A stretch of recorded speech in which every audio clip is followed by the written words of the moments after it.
Halo, kenalin aku Nazila Talini Salsabilillah dari Fakultas Vokasi Prodi D3 Keperawatan.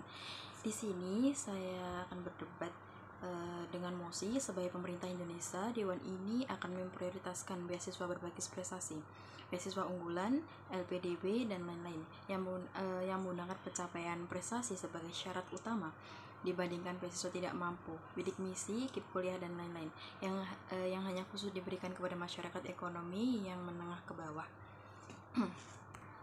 Di sini saya sebagai tim kontra dengan tegas menolak mosi ini. Kenapa? Karena bagi kami pendidikan adalah hak, bukan hadiah. Pemerintah Indonesia seharusnya memprioritaskan beasiswa tidak mampu. Pendidikan adalah hak setiap warga negara, bukan hanya hak mereka yang punya pencapaian prestasi, melainkan juga hak mereka yang memiliki terbatasan ekonomi namun memiliki potensi yang besar. Argumen yang pertama, prioritas pemerintah adalah pemerataan akses, bukan perlombaan prestasi. Pendidikan di Indonesia masih belum merata, salah satunya karena kesenjangan ekonomi yang masih tinggi.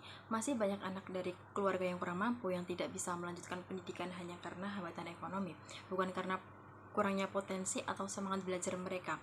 Jika beasiswa hanya diprioritaskan untuk yang berprestasi, maka anak-anak dari keluarga kaya yang punya akses ke pendidikan terbaik, les privat, fasilitas memadai akan lebih mudah mendapatkan beasiswa. Sementara anak-anak yang dari keluarga miskin yang harus membantu orang tuanya bekerja, yang tidak memiliki dukungan sekecil apapun itu, semakin tertinggal. Mereka sebenarnya mempunyai belajar yang tinggi.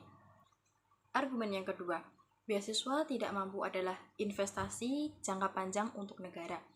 Beasiswa untuk masyarakat tidak mampu seperti KIP kuliah, bidik misi, dan lain-lain ada investasi sosial jangka panjang. Memberi akses pendidikan tinggi kepada masyarakat miskin akan mengurangi kemiskinan struktural, mengangkat keluarga dari rantai kemiskinan, dan menciptakan generasi produktif yang loyal terhadap bangsa karena merasa negara hadir untuk mereka di kalangan bawah. Argumen yang ketiga, prestasi bisa dibentuk, tapi kesempatan tidak datang bagi semuanya. Banyak orang berprestasi hari ini berasal dari latar belakang yang cukup mampu dan mempunyai kesempatan. Namun potensi anak-anak dari keluarga miskin sering tidak muncul karena mereka terlalu sibuk untuk bertahan hidup. Dengan memberikan mereka beasiswa berbasis kebutuhan, kita memberi kesempatan agar potensi itu bisa dikembangkan dan bisa untuk bersinar. Jika pemerintah memprioritaskan beasiswa prestasi, maka sistem ini hanya akan menguntungkan mereka yang sudah unggul, sehingga menciptakan jurang sosial yang lebih besar. Terus argumen yang keempat, potensi tidak selalu diukur di atas kertas. Kita tidak bisa mengukur masa depan seseorang hanya karena nilai rapor dan prestasi akademik yang banyak. Banyak anak dari keluarga yang kurang mampu punya semangat belajar yang tinggi, integritas, dan bekerja keras yang luar biasa. Tapi tidak sempat ikut perlombaan dikarenakan terkendala biaya.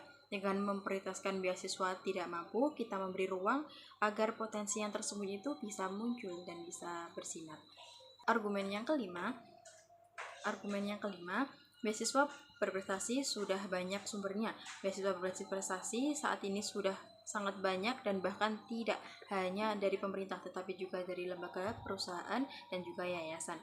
Sementara beasiswa untuk orang yang tidak mampu atau kalangan ke bawah masih sangat terbatas dan masih masif. Jika bukan pemerintah yang menyediakan, maka tidak ada lembaga yang lain yang memiliki kapasitas sebesar negara untuk melakukannya. Jika pemerintah pun ikut-ikutan memprioritaskan beasiswa prestasi, lalu siapa yang akan memperjuangkan mereka yang miskin tapi masih mempunyai mimpi? Jadi kesimpulannya, sebagai pemerintah yang adil, berpihak pada rakyat kecil adalah keseharusan. Pemerintah tidak boleh meninggalkan mereka yang tidak memiliki suara. Pemerintah juga harus berpihak pada mereka yang paling membutuhkan. Beasiswa prestasi itu penting, tetapi prioritas utama harus tetap pada pemerataan akses negara, bukan pada perlombaan yang sudah unggul. Maka dari itu, saya sebagai tim kontra menolak mosi ini. Mereka harus tetap memprioritaskan beasiswa tidak mampu, karena dari sanalah harapan dan masa depan bangsa ini akan tumbuh. Bukan hanya dari mereka yang sudah menang, tapi dari mereka yang telah diberi kesempatan. Sekian dari saya.